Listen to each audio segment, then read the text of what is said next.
Controversy news.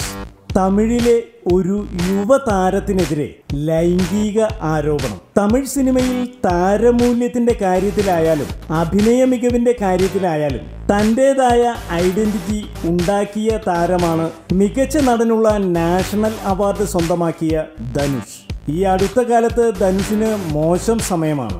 പോയ വാരം ദേശീയ മാധ്യമങ്ങൾ ഉൾപ്പെടെ ഏറ്റവും അധികം ആഘോഷിച്ചത് പ്രമുഖ ഗായികയും നടൻ കാർത്തിക് കുമാറിന്റെ ഭാര്യയുമായ സുചിത്ര കാർത്തിക് കുമാർ ധനുഷിനെതിരെ ആരോപിച്ച ലൈംഗിക പീഡനമാണ്. തന്നെ മദ്യത്തിൽ മയക്കുമരുന്ന് കലർത്തി നൽകി ബോധരഹിതയാക്കിയ ശേഷം ധനുഷ് ലൈംഗികമായി ഉപയോഗിച്ചു എന്നാണ് സുചിത്ര ട്വീറ്റ് ചെയ്തത്. അതിനും ഒരാഴ്ച മുൻപ് ഒരു പാർട്ടിയിൽ പങ്കെടുക്കവേ ധനുഷിനൊപ്പം വന്നവരിൽ ഒരാൾ തന്നെ ഉപദ്രവിച്ചു എന്ന് കാണിച്ച് മുറിവേറ്റ കൈത്തണ്ടയോടെ ചിത്രം ഉൾപ്പെടെ സുചിത്ര ട്വീറ്റ് ചെയ്തിരുന്നു. സുചിത്രയുടെ ട്വിറ്റർ ആരോ ഹാക്ക് ചെയ്തതാണെന്നും അതൊരു വ്യാജ ആരോപണം മാത്രമാണെന്നും വെളിപ്പെടുത്തി.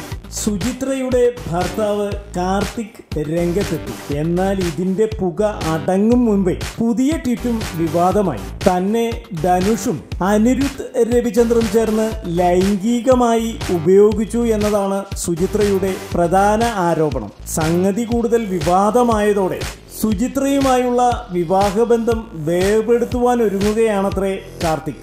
സിനിമയിൽ മികച്ച അവസരങ്ങൾ ലഭിച്ചിട്ടും നേട്ടമുണ്ടാക്കുവാനാകാതെ പോയ നടനാണത്രേ കാർത്തിക്. ഇക്കാരണത്താൽ സിനിമാ അഭിനയം നിർത്തുകയാണെന്നും കാർത്തിക് പ്രഖ്യാപിച്ചിരുന്നു. ധനുഷിനൊപ്പം യാരടി മോഹിനി എന്ന സൂപ്പർ ഹിറ്റ് തമിഴ് ചിത്രത്തിൽ സഹനായകനായ കാർത്തിക് മുഖ്യധാരാ സിനിമയിൽ സജീവമാകുവാനാകാത്ത നടനാണ്. ദിവസവും വരുന്ന ഗോസിപ്പുകൾക്കും എന്റർടൈൻമെന്റ് ന്യൂസുകൾക്കും വേണ്ടി ഇപ്പോൾ തന്നെ സബ്സ്ക്രൈബ് ചെയ്യുക.